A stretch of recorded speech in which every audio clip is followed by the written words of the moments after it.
Okay, I think we're ready to go. Hello, everyone. Welcome and happy Earth Day. We have a couple of really great talks for you today. And your hosts today are Teresa Jasbeck and Andres Santos. So, Teresa, take it away. Good morning, everyone, or good evening, depending from where you are joining us. And welcome to our webinar series for FLUXNET-ECN and collaboration with the Ameriflux. So today we're going to have a look on fluxes in Latin America. So yeah, I'll hand it to Andre to introduce it, but please make sure if you have any question to just write them in the chat or leave them at the end of the talk so you can ask them right away to the speaker. But yeah, feel free to text them in the chat. And yeah, welcome again. And yeah, Andre, it's for you. Thank you, Gabriela, for the introduction. So in this webinar, we will hear from Gabriela Posse from the Instituto Nacional de Tecnología Agropecuaria of Argentina, and Hinsby Cadillo-Quiroz from Arizona State University on Latin America flux research. Gabriela Posse has a degree in biological sciences and a PhD from the University of Buenos Aires with an orientation in ecology. She has been working at INTA, at the Instituto Nacional de Tecnología Agropecuaria de Argentina since 2001, and as a researcher in the remote sensing area of the Climate and Water Institute. Her areas of interest are related to the impact of agricultural activities on the environment, meteorological conditions on vegetation dynamics, carbon balances in the soil, fragmentation of environments, and effects of global change. She coordinates several projects to monitor greenhouse gas emissions resulting from agricultural activities, and she will be our first talk. And later I will introduce Hinsby Cadillo. Feel free to do your presentation, Gabriela. Nice to meet you and have you here today. I shared my screen.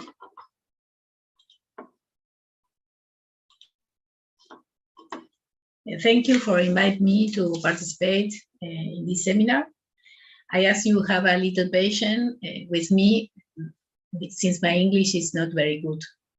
I am going to tell you about some results obtained in the characterization of carbon exchange in some of our ecosystems. We have studied fluxes in 4 sites.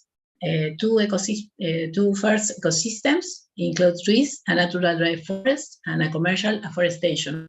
From those sites, I will show you to the flux of CO2 over time.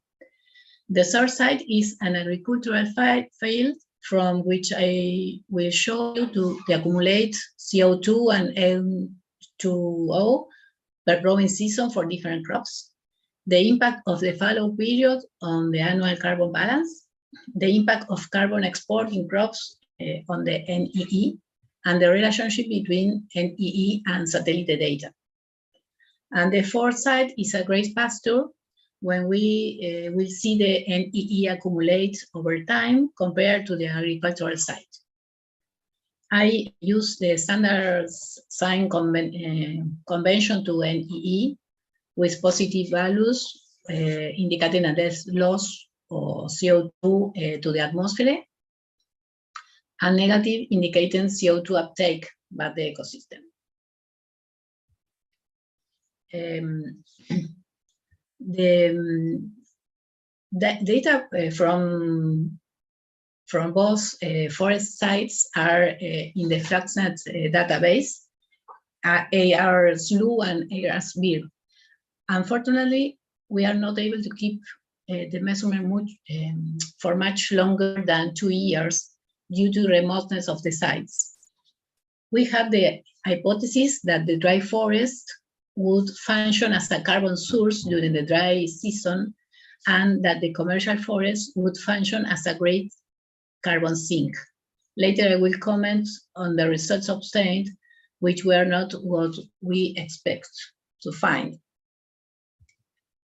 The other 2 sites are in a same region,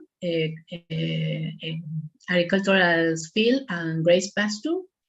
and we are comparing the carbon dynamics. For our country, agricultural production is very relevant since 10% of the gross domestic products comes from this activity.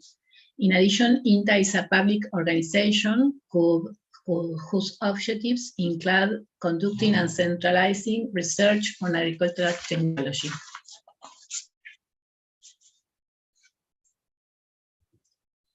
And dry forest covers around 16% of global land surface. The area occupied by them in Argentina is shown in dark gray in left map. The climate is semi-arid with a mean annual rainfall of 360 millimeters per year. The annual mean temperature is 18 Celsius degrees, and the study area is indicates in a red square in the map. We took measurements between December 2009 and March 2011. The climate of this region has two very different seasons. The rains are concentrated between October to April, and spring-summer in the southern hemisphere, rounded in blue in the graph, to wet seasons. And for the rest of the year, the climate is colder and drier, rounded in yellow in the graph. We can see in the first panel, the daily pattern of gross primary productivity. In the second, the respiration. In the third, the net carbon exchange. And in the fourth, precipitation and evapotranspiration. The seasonal patterns of NEE reveal an unexpected, steady, and significant sink of carbon during almost the entire period study, including the cool dry season. During this period, the NEE averaged minus 0.23 grams of carbon per square meter a day.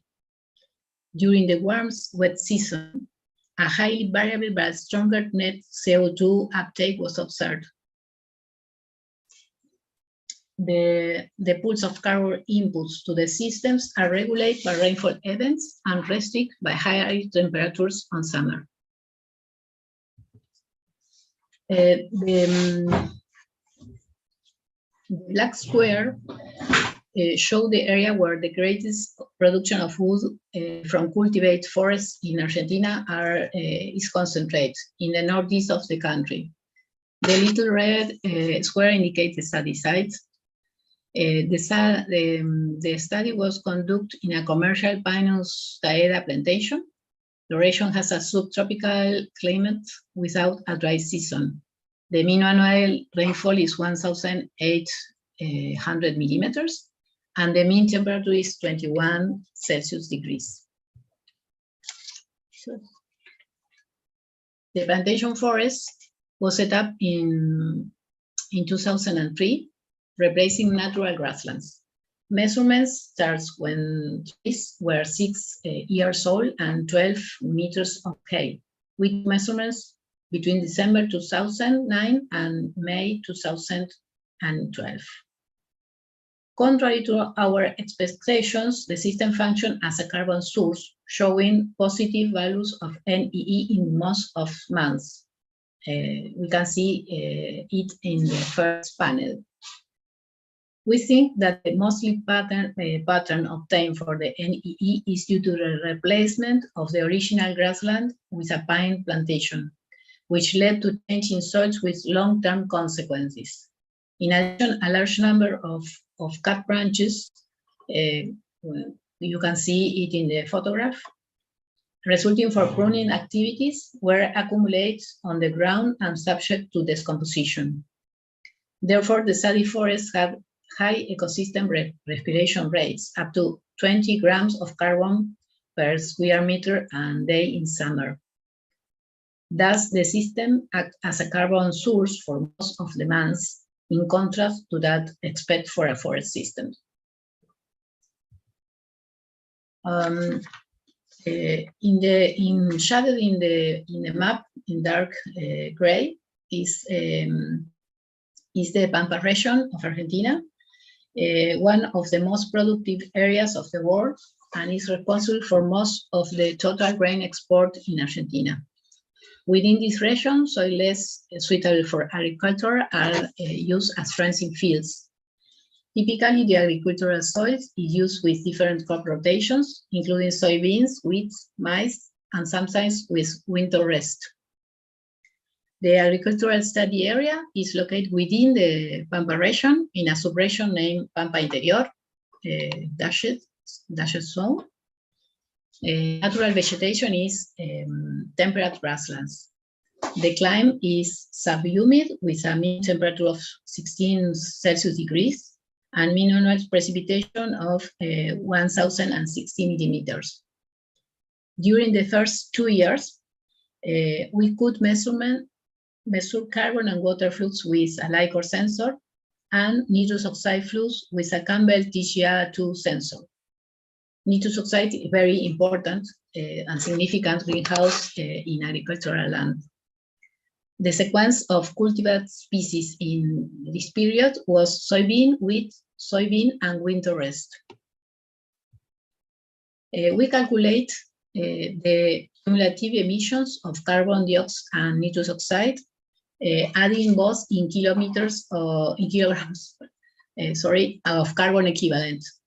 Negative values, remember, are net inputs to the ecosystems, and positive values are net outputs. The white bar corresponds to contribution of CO2, and the black bars to contribution of the nitrous oxide.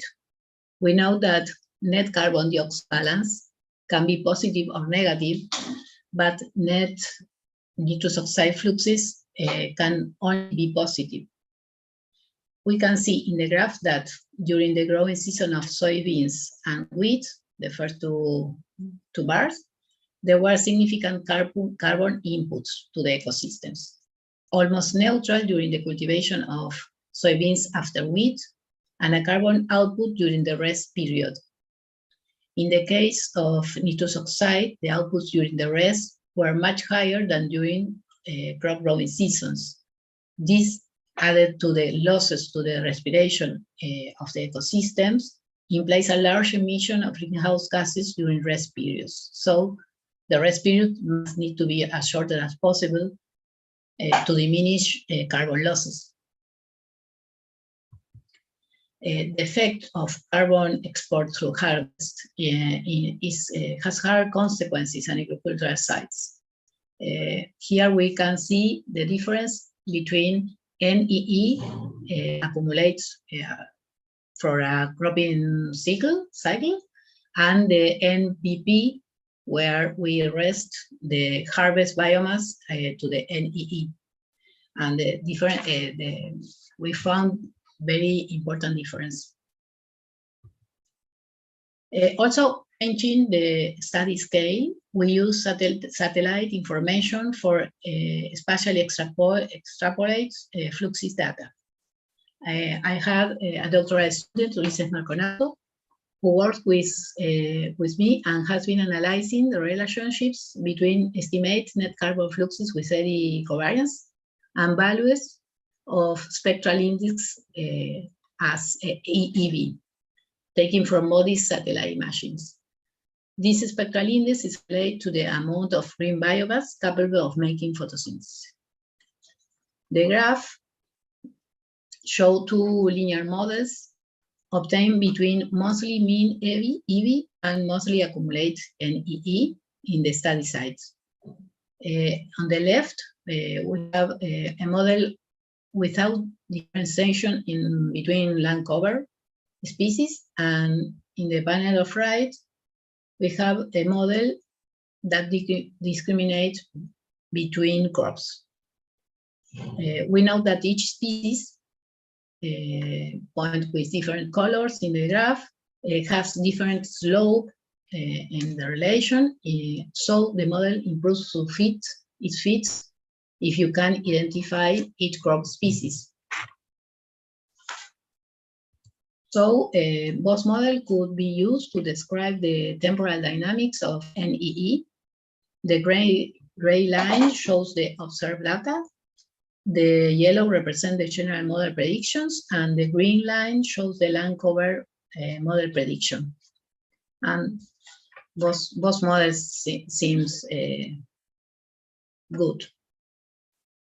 Taking the proposed equation and using a map with the spatial distribution on crop species, we were able to generate a map for the study region where we estimate the NEE in grams of carbon per square meter a year for 3 growing seasons. And finally, our fourth site is a cattle pasture site where we still have a lot of work to do with the data. We could compare the accumulate NEE during 3 years between the agricultural sites and the livestock sites. Both sites are very close, up to 35 kilometers in line. We can see that both sites show different carbon flux dynamics. We are working on analyzing management and meteorological influence over these patterns. By way of closing, we can summarize that our results show the great impact that management has on the carbon balance in agroecosystems. At the moment, we are only 3 people working with diseases with some eventual help. The work is hard, but we are happy with what we have achieved up to now. Thank you very much. Thank you very much, Gabriela. Very interesting to see how the Argentina is interested in study and commercial ecosystems. And so now I pass to the participants of the webinar. So you can just open your camera and your microphone and ask directly question to Gabriela. And I will also thanks to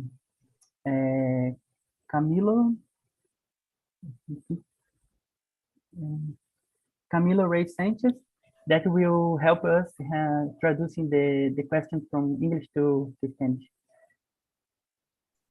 So please feel free to ask questions. The audience, please.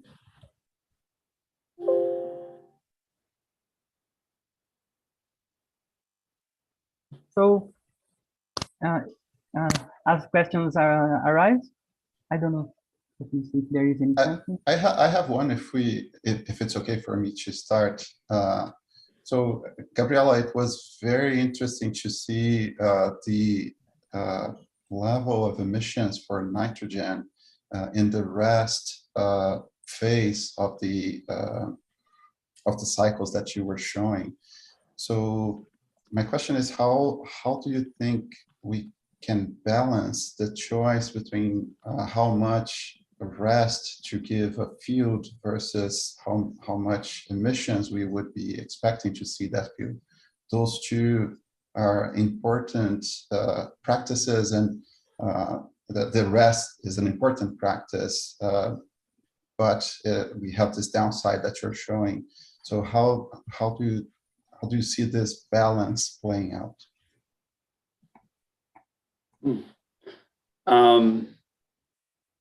Can you just repeat the question about? Yeah, so there is a rest, there's the rotation of the crop sites, and there is a rest phase. And Gabriela showed that the rest phase has a much higher emission, nitrogen emission.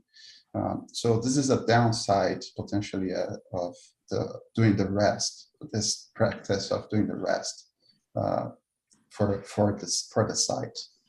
So how can we balance this choice of the emission for that rest period versus how much we see emissions coming out of the site?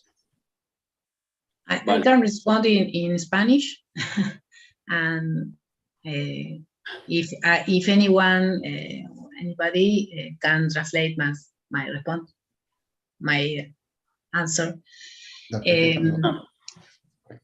Yes. So, I understand the question. okay. I will respond in Spanish because my English is not very quickly. Las buenas, en general, muchas recomendaciones que hay en el país y supongo que en el resto del mundo es minimizar los tiempos de descanso usando o pasturas durante el invierno o cultivos de servicios o coberturas verdes que solo se usan, no se cosechan, pero se usan para tener el suelo cubierto y no dejar que el suelo, los restos de los cultivos solo respiren y solo esté disponible mucho nitrógeno en el suelo.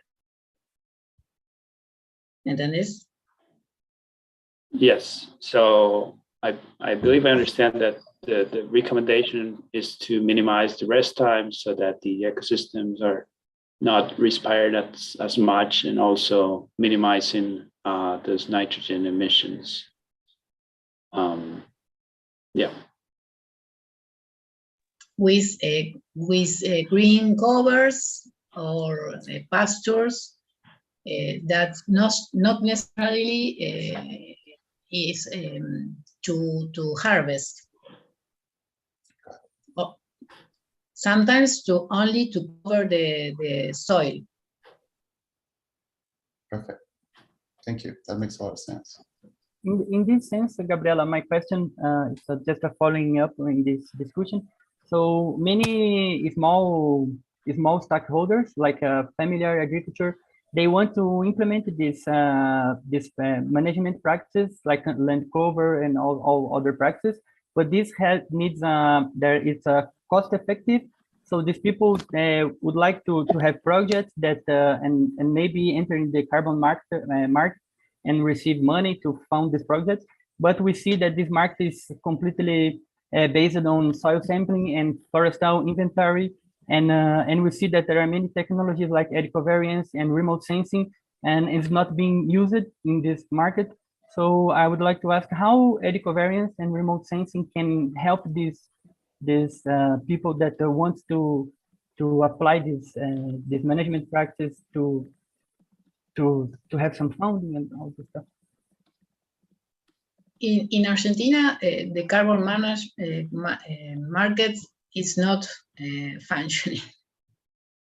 I don't know any group or any association that participate to carbon management market. It's the owners of the field usually select a practice to diminish their cost, and now, at the moment, not to save the environment. This is my impression. Okay. Yes, I'm from Brazil. I have same impression than you. So I would say I would say thank you, Gabriela, and I will pass to Hinsby Cadillo talk, and then at the end we can have a question again for both. So our next talk will be from Hinsby Cadillo-Quiroz. He's a microbial ecologist enthusiast of understanding greenhouse gas fluxes in various ecosystems. He has a PhD in microbiology with a minor in ecology from Cornell University. He and his research team investigate whether microbe-mediated organismal and environment interactions drive ecosystem process, particularly carbon cycling. His team is also examining how the environment in turn affects the evolution of microorganisms. With a significant focus on methane-producing archaea, Hinsby has studied northern peatlands, deserts, and desert-crusted marine aggregates, anoxic bioreactors, landfills, natural and artificial wetlands, lakes, and ponds, and over the last few years, Amazon peatlands. His current work in the Amazon includes collaborative efforts to understand forest dynamics at plot scale, hydrology and effects on geochemistry, microbial distribution, and community dynamics, metagenomics, as well intensive monitoring of greenhouse gas fluxes from soils and vegetation. Nice to meet you, Hinsby, and to have you here talking to the FLUXNET Early Career Network audience. Thank you so much, Andre. Such a long introduction. and I'll explain in 1 second about all the many terms in there. So my name is Hinsby Cadillo, and I'm a collaborator that does research. That's how I like to think about myself lately. I started with microbes, and now I'm very interested in upscaling large effects of microbes on lands. And for today's presentation, I'll be talking about methane fluxes, carbon stocks in Amazon peatlands, right? How can we advance in some of these remote and difficult places with collaborations? This video that we just shot a few months ago, like 2-3 months ago, shows you one of the study sites. And this is a palm-dominated site sitting on 3 meters of soil carbon, fluxing CO2, fluxing methane. And perhaps besides of the beauty of the Amazon, something to notice is that there are the threats coming to the Amazon, or that are already in the Amazon, that are advancing. And what you can see here is that there is a fire. You have a fire right there happening right next to the peatland. You have the development of the populations right next to the peatland. And to the other side, looking to the other direction, you have the vast peatland with several thousands of tons of carbon sitting in there. So those are at risk, and we're trying to study them. The other very fundamental reason to study these Amazon parts is that through the remote sensing analysis, and this is one of the very cool simulations from NASA from 2018, we can see that there are some parts that are heavily imprinting methane emissions, that are submitting quite a bit of methane emissions. So the red color you can see in this part of the Peruvian Amazon, Bolivian Amazon, Brazilian Amazons, Pantanal, etc. There are, just like there are hot moments and hot spots at local scales, there is also at regional scales these hot areas, or whichever way we want to call it, right? So there are certain areas that also require more attention when we talk about following fluxes of methane. So I'm gonna now broaden you up and even bring you to a large area of high interest for cycling of carbon, cycling of methane, which is the whole flat plains, flooded forest in the Amazon. It's one of the largest continuous wetlands on the world, over a 1 million square kilometers, 1 million square kilometers. And across different areas, there is different effects of the Anthropocene, degradation, land conversion, fires, mining. There is all sort of these elements that are advancing to this, okay? Well, this 1 million kilometers square area is very important for fluxing, is very important for methane budgets. And in particularly, I'd like to call your attention to the work in peatlands. And Amazon peatlands, let's say around 2008, before I got my PhD, it was mostly like a tale or an anecdote for the researchers. And if you look for the papers, that you wouldn't find a paper talking about an Amazon peatland. It was mostly understood that the Southeast Asia, Indonesia, Thailand had these all beautiful tropical peatlands, but nothing on the Amazon. There were, and there are, measurements of fluxes from different parts of the Amazon, from forests, lakes, rivers, etc., but nothing on peatlands around 2008. So right after that, between 2009, 2013, finally the first reports start coming out. And guess what? The local natives have been sitting or visiting these places for hundreds of years. They just didn't know that the name was peatlands.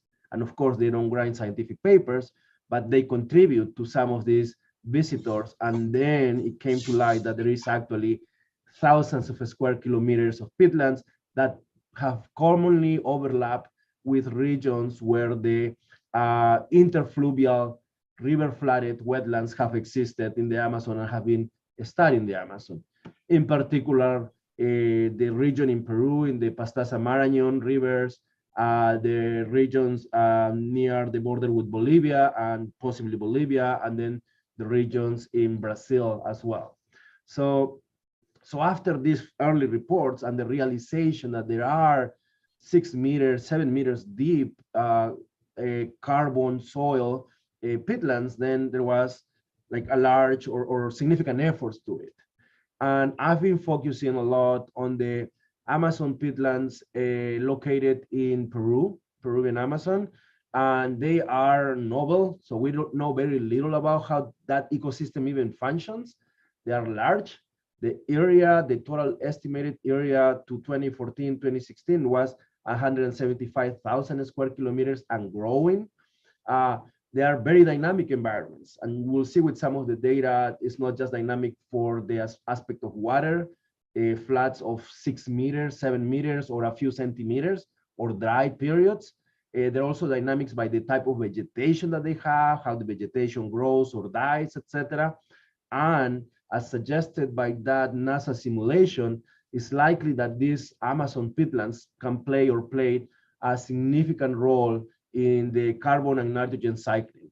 In this map over here on the left of the screen, you can see the carbon above ground analysis by Greg Asner using the LiDAR and the flights. And red means high density, green or light green or yellowish means low density of the tree stalks, and blue means water, right? And what you can see is that yes, there is a high abundance of trees around the areas where there is more water. So then this area at that point was deemed not necessarily that important for tree carbon, but the realization was that actually the carbon sitting below the trees is nearly 30 times higher than the equivalent area of the carbon sitting in the trees. So in 2014, Draper did a very awesome work mapping and measuring the soil carbon and identifying the type of Amazon peatlands that existed and create this nice map that pretty much overlaps where Asner saw the low tree biomass, right? And then through that classification, that analysis, we understand that, okay, there can be peatlands where there are no trees, and those will be the pink color open peatlands. There are peatlands that are primarily driven or dominated by palms, like the one in my background is palms and trees. So that'll be the palm swamp peatlands. And then some others, like in my right side of the screen, the lower picture, some others are primarily woody trees and no palms, right? So some of those are the skinny trees, and they are called the pole forest, and some others are the wider, thicker trees, and that's just forested peatland. So 55,000 square kilometers of peatlands with areas that flood a lot or little, etc. It's an amazing garden for methane, if we think about that, as well as carbon sequestration and carbon respiration. 55,000 square kilometers is too much to sample in a short numbers of years. So then what we did, when we started this work a few years back, we focused on, let's select a few representative sites and let's apply just a survey approach. We're not putting towers yet, right? Let's apply a survey approach and do transects and then count vegetation, take the soil and look at the emissions as well as the microbes and geochemistry. So we selected some sites that represent the open peatland, the palm swamp that is the more abundant, as seen by the red color, the pole forest, etc. And we initially started with the assumption that the vegetation is very reflective of what the peatland might be doing or fluxing.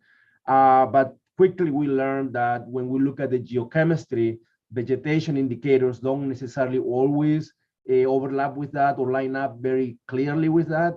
So we also do the post hoc analysis of the geochemistry and recategorize the groups in rich in nutrients, minerotrophic type of environments, very poor nutrients, low pH type of environments, and mixed conditions, which tend to relate more to what you usually see in northern sites, in what we have learned in the northern latitudes.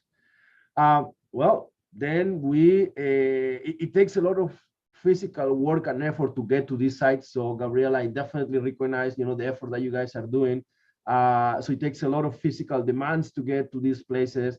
And we started with the simplest flux approach that most of us have done it at some point of our lives, which is an static chamber that you beat up and bring it all the way to the middle of the jungle and you measure.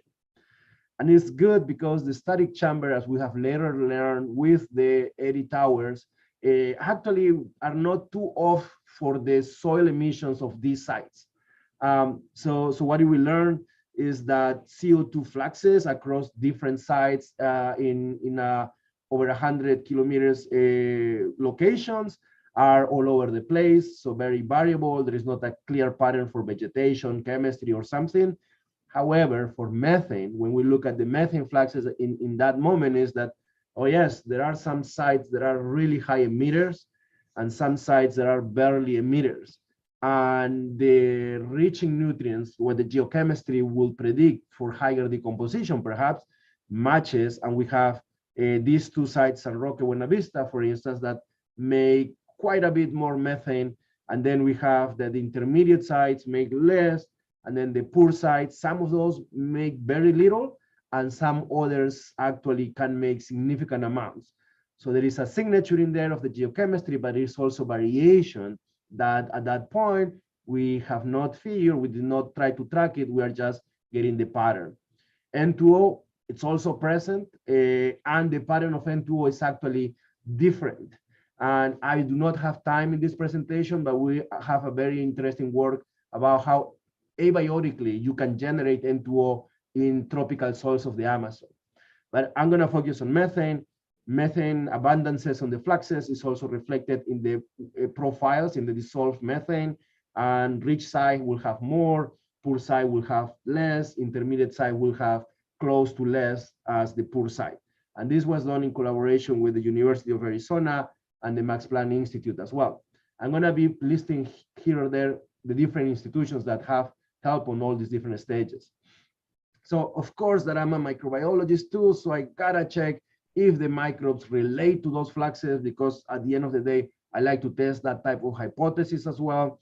And beautifully enough for me, it's like, yes, there are multiple microbial groups that are related statistically, and later I can show functionally related to the type of cycling and the type of flux emissions that happen in the environments or the different peatlands. The rich producing sites like San Roque, Buena Vista will have more of this yellow color, which means proteobacteria, which means quickest decomposition loops. And then on the poorer side, you have acetobacteria, which is a slow grower. It has a very different strategy. So the decomposition loop slows down. Methane flux also slows down in there. Vertically, in the left side of my screen, the vertical distribution in the ground. Certain groups have certain preferences that relates to the redox chemistry of the sites, that relates to the lack of oxygen penetration or not, that relates to the roots, bringing up nutrients, etc. But at least with this detailed microbial work in a couple of publications, we're able to show there is all these preferences that will affect the way in which the production is likely changing.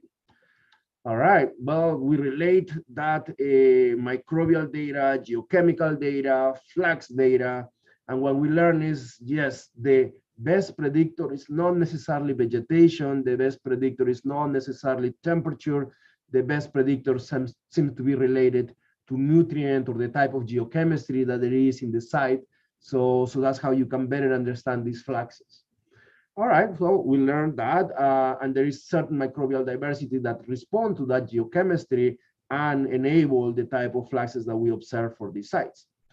That was done with 7 sites, like about 9 or so years ago is when we literally did the expedition. And after that, we've been collaborating, we've been connecting with other groups or our own group, going to more sites. And now we are sampling, we've been collecting information and samples, measurements of multiple sites beyond the Pastaza Marañón. We're also now working in the Ucayali River, the Madre de Dios River. We're also in Bolivia. We're collaborating with colleagues that work in Colombia. We're working in Costa Rica. We're starting collaborations with Mexico, and Brazil as well, right? A big shout out to the colleagues in Brazil. We are trying to find if at a large scale, if our sample size of 7, we transform that into a sample size of 100, we can find predictors of vegetation, geochemistry, or microbes that can help us bound the overall or the maximum rate of methane fluxes for these environments. So we collaborate with multiple projects, USA, National Geographic, WCS, etc. Lots of collaborations, and if someone has any ideas, I'm very happy to follow up on that as well. Now, looking at this distribution and variation of fluxes, we said, well, how about if now we try to work mechanistically and pick some of those types and really invest a lot of efforts on it. And we have selected 3 sites that are reasonably accessible, still difficult, but reasonably accessible. And one represents the very poor pole forest peatland, low emissions, low pH, low decomposition rates. The very rich, on the right, the very rich environment immunotrophic, nearly neutral pH, high flux emissions, high levels of flat. By the way, the first one, the poor site on the left of your screen, that's not flat. It's in a state that has rays, so it doesn't flat as much. It only gets the effect of rain. And the intermediate side, which is the palm swamp dominated side, that is tend to lean towards the poor conditions in terms of geochemistry, and have like less than 1 meter flooding or hydroflood periods. So we selected these 3 to do things like develop forest plots, meaning permanently monitoring plots where there is many of them done in the Amazon, and the greatest majority of them are in terra firme forest or in flooded forest, and there wasn't any of those in peatlands. So because it's very hard to walk on those peatlands, so then we took that challenge and we developed 6 plots that have been monitoring between 2015 to 2020, stopped with COVID, where we can look at things like census information of trees, species, growth of trees, respiration, photosynthesis. We couple that with soil geochemistry, greenhouse gas fluxes, microbial monitoring, you name it. We're hoping to do a large release of data that we're also would be very happy to find more uses to that data soon enough. So we can also follow up on that type of collaboration. This work was done with the UNAP, University of the Peruvian Amazon, with the Rainforest Network, with Oxford, the GEM group by Jadbinder. And also in these plots, after this monitoring of these plots, there is one of these sites that have now an Eddy Covariance tower, and I will show some of the results nearly the end of this presentation. So this is how the plots look from the top, right? The rich plot is primarily driven or made up with woody trees, and you can see a zoom of the canopy right there, small leaves, a bunch of like holes or open parts, etc.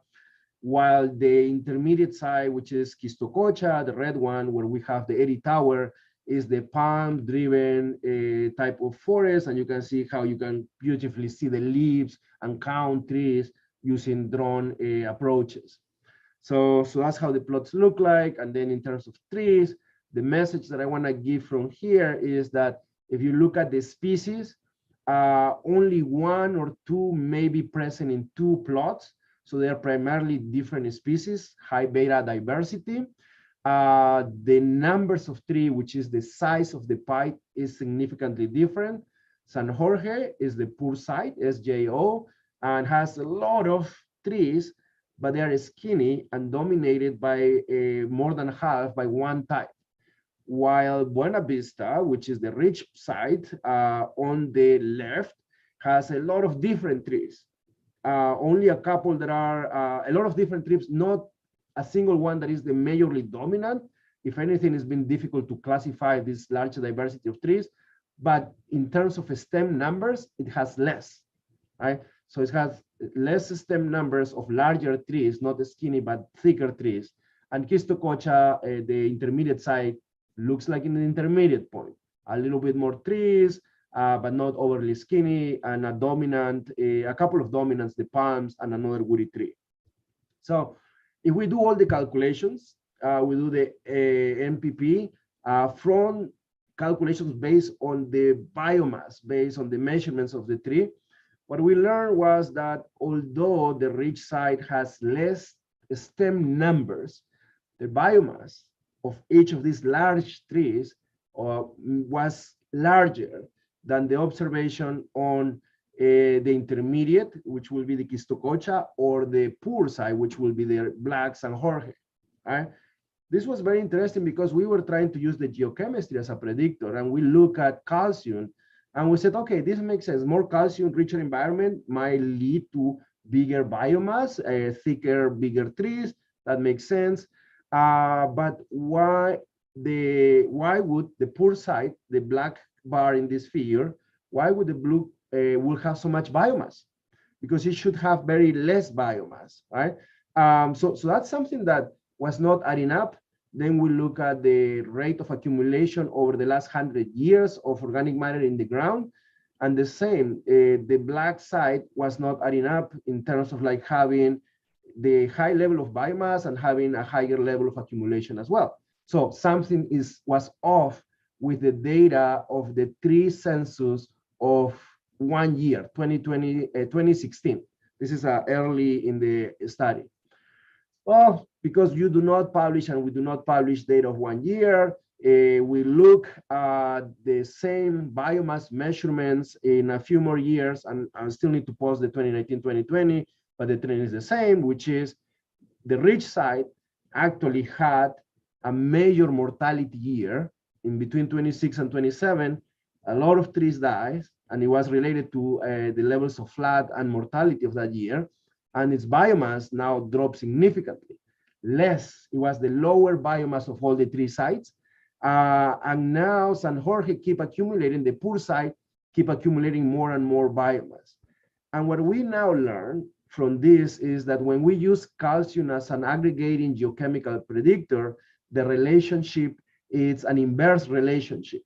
So to less calcium, there seems to be that allows for a cycle of more biomass in poor geochemical environments. And the opposite is that the lower biomass, total biomass, happens in the environment with more calcium. So this turned out to be more complex, and now we're like taking apart the relationship to leaf productivity, to branches productivity, to root productivity, etc. It's something that is still on the process. So learning about these trees made us think about like, okay, we've seen from many publications, and we know also that trees have multiple functions, not just to sequester carbon, but they can also be the source or the conduct for greenhouse gases emissions. There is many really interesting papers that shows you could very well have epiphytes, or the wood can act as a diffusion or an active transporter for methane and other gases. So we look into the references, and of course there are different ways of measuring fluxes from trees. Some are more expensive and harder to put together. Some others are too simple but less reliable. And we decided to design and test a new approach, a new chamber type, in collaboration now with the University of Arizona, Duke, and University of Peruvian Amazon. And we came up with this flexible style of fitting any shape, any size of trees, and giving you very reliable results without spending too much money on building these tree chambers. So we complete multiple campaigns with that, but what we learned, it was something enjoyable for us or cool, which is trees in the Amazon were emitting actually quite a bit of methane as well. In the Amazon peatlands were emitting quite a bit of methane. And these plots in here on the left shows you condensed data of 2 years fluxes for each of those trees. M1 is a single tree that we have followed for 2 years. And the point in there is that a tree that emits a lot keeps continuing emitting a lot in the period of 2 years that we evaluated. And the trees or the species that emits very little continuously emit very little in the 2 years period that we evaluated.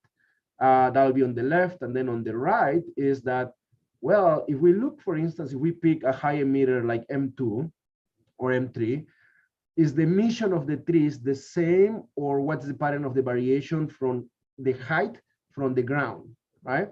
And what we, of course, would expect that if the ground in peatlands have a lot of methane in the dissolved phase, there is a gradient where the closer you are to the ground, the more methane you flux. So you can see here from milligrams carbon per square meter is that there is this drop, these emissions happening mostly in the initial 2 meters of the high emitting trees, and some trees do not emit even at 0 meters, like 30 centimeters from the ground, 40, 50, etc.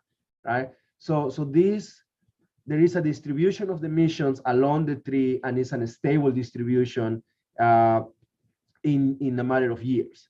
Now, of course, that now we're working, collaborating on trying to complete the 2D diffusion model, because when we tested, especially for the palms, which is very abundant in the intermediate site, we also find that the surface of the tree, with this figure here in the center, the surface of the tree has many holes, many leftovers of their aerial roots, right? Where if we plug those holes, we actually reduce the flux. So this is the flux before doing anything to the palm surface, and this is the flux after trying to plug anything that looks like a hole to us, to put some silly putty in there, close it, and of course the flux in the palms especially drops dramatically, because many of those leftover tissue might be acting as the conducts.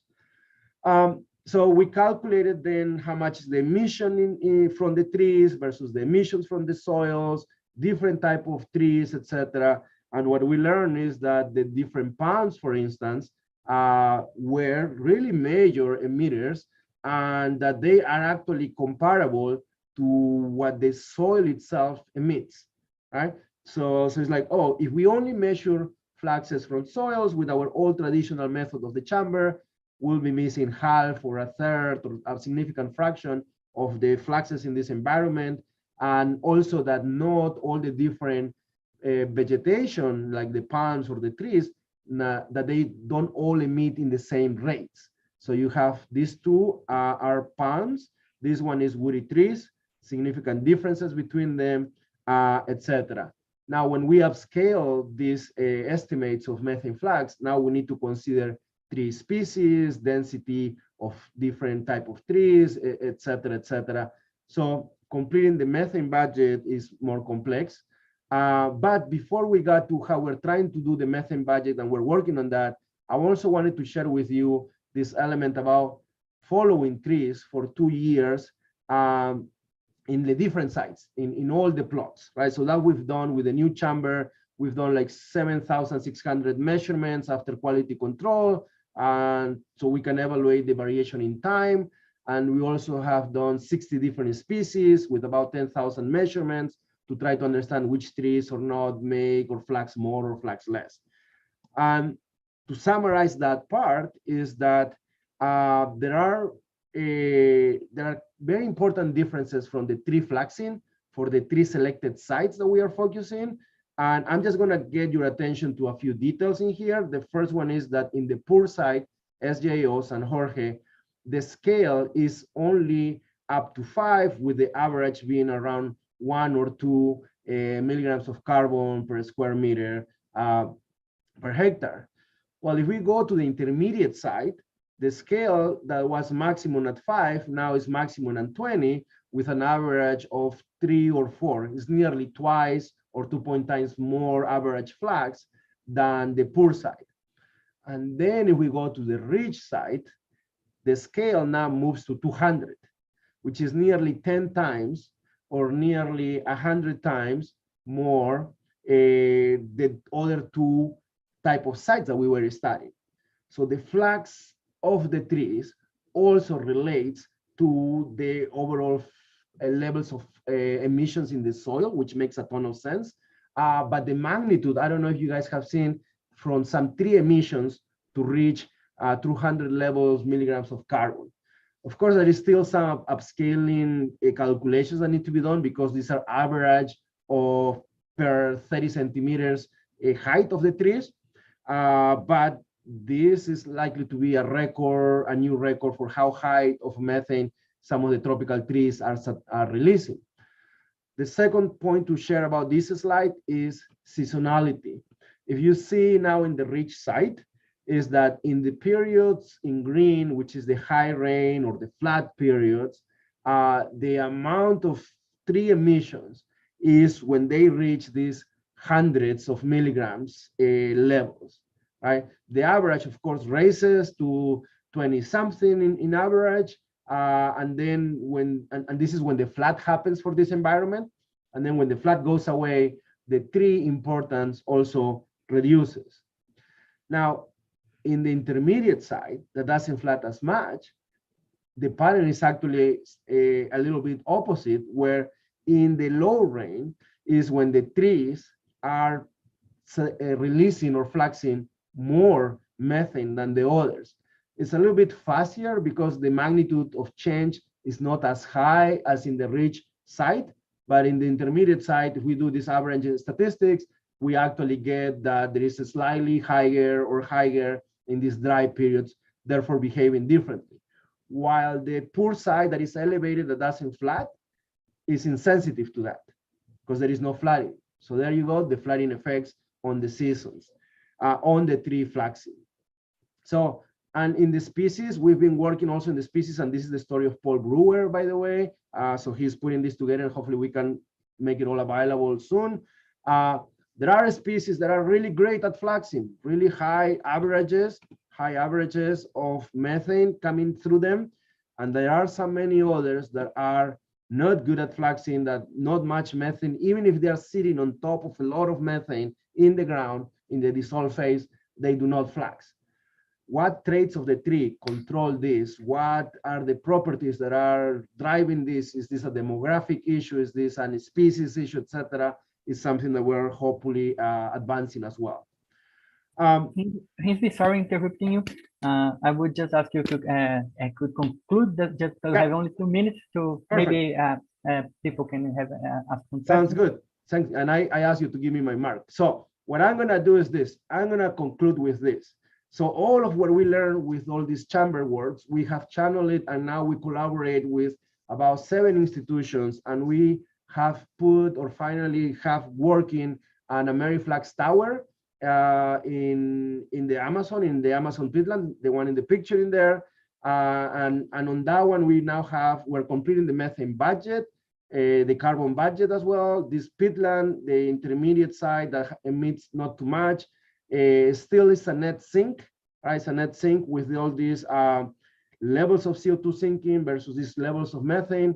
And we are testing now how the canopy or anaerobic methane oxidation are regulating these methane emissions, because potentially they can be much higher. However, we are detecting that the site is still a net sink, but not too far for becoming in certain times of the year into a source. So I'm going to stop it right there. I'm happy to show more or answer any questions. Thank you so much, Andrea. Thank you so much, everyone, for listening to this. Thank you very much, Hinsby. It was very interesting. And at first, I would ask the audience that we can stay more minutes after the hour for the questions. And I just want to say thank you very much, Hinsby. It was very interesting to see myself. I'm usually to see CO2 dynamics, methane dynamics separately, and it was so interesting to see all these dynamics and feedbacks. So I will leave for the audience the audience can just open your microphone and your camera and ask questions to Hinsby, also to Gabriela. So feel free to participate. Yeah, I would like to ask a question for Hinsby. So did you measure, so for the chamber measurement for the trees, so did you measure also CO2 and did you correlate it to methane? And yeah, I'm wondering if there was an inverse correlation and then we can relate it like to stomata conductance with the high, the high methane. Yeah, absolutely. And we did measure CO2. We always measure CO2 as well, right? And the secret is that CO2 is so much harder to explain because the methane has this nice vertical distribution. In the CO2, you have the bump in the early part, so there is diffusion of that gas. However, there is also the respiration of the tree itself that is masking the last end of how much methane is actually, how much CO2 is actually is coming from the ground. So we will need to track that with isotopes when we want to separate that dynamic, right? And by first, we do have the ratios of CO2 to methane to in the different trees, and some of those are very skewed to methane. Some of those are very skewed to CO2. So it's not an apparent like distribution right now. And we're trying to figure what are the traits of the tree that perhaps is explaining those ratios as well. So really this data set with the 10,000 measurements, we just were able to clean it like 4 months ago. And then Paul, which is an awesome postdoc, he got a baby and we have to take a little break, you know, because family is super important. I have a baby too. But yes, so we're exploring more the CO2 component as well. Yeah, thank you. And thank you for the great presentation. You're welcome.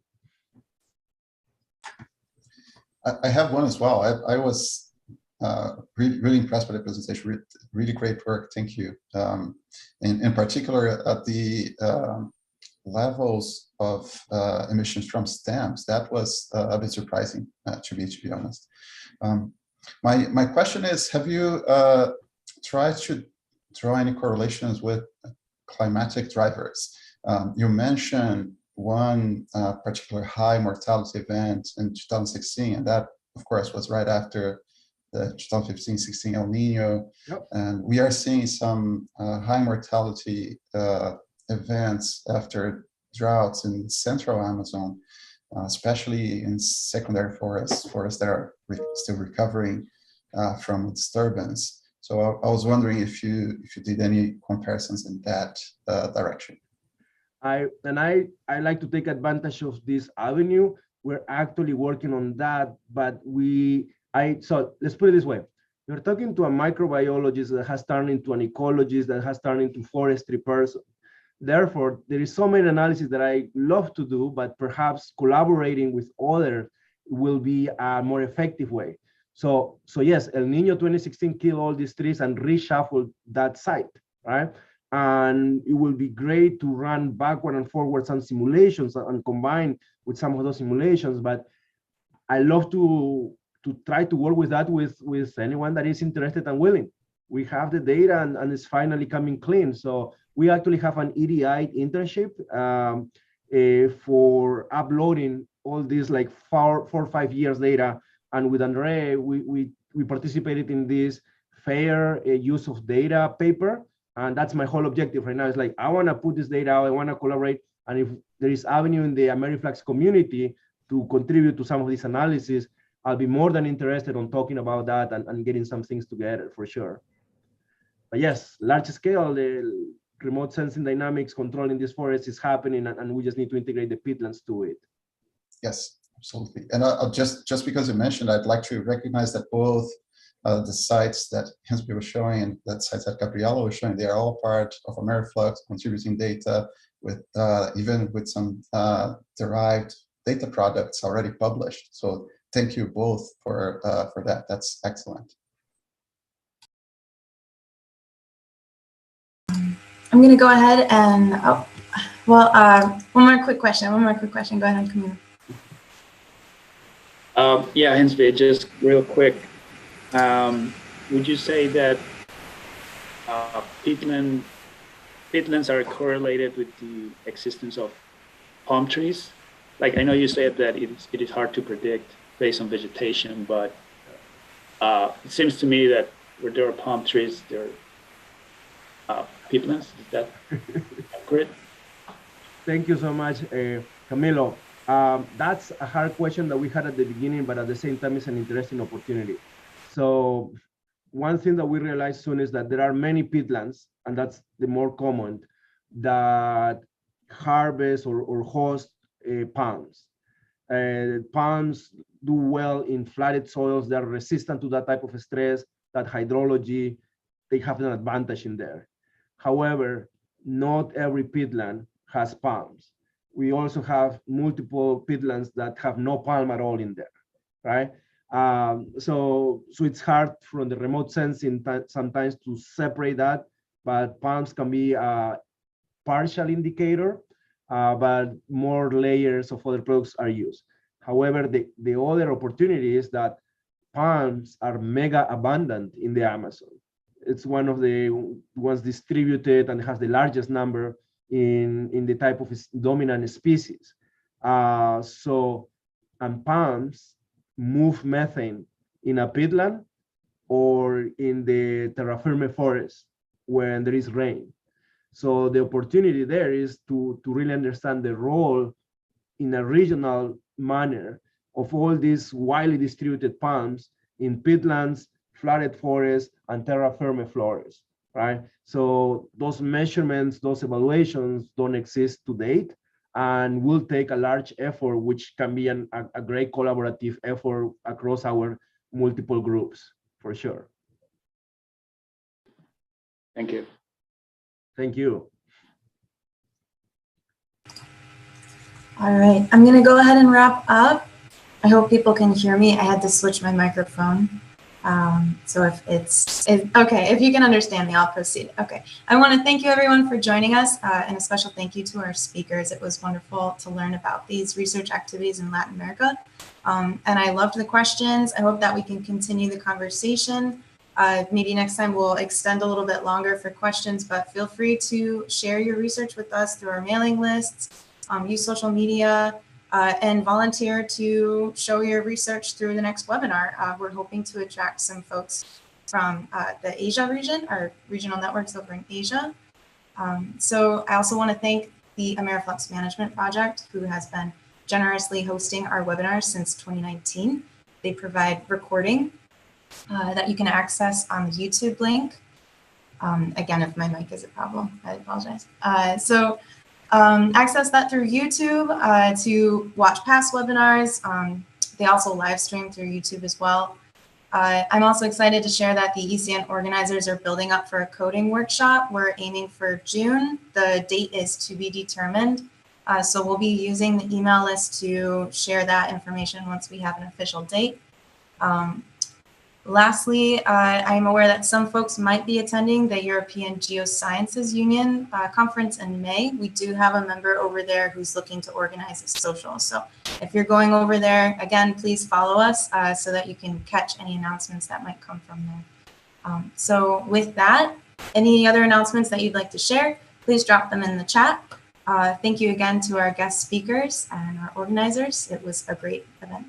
I look forward to seeing you all next time. Thank you, Hinsby. Thank you, Gabriela. Thank you all. Thank you, everyone. Bye.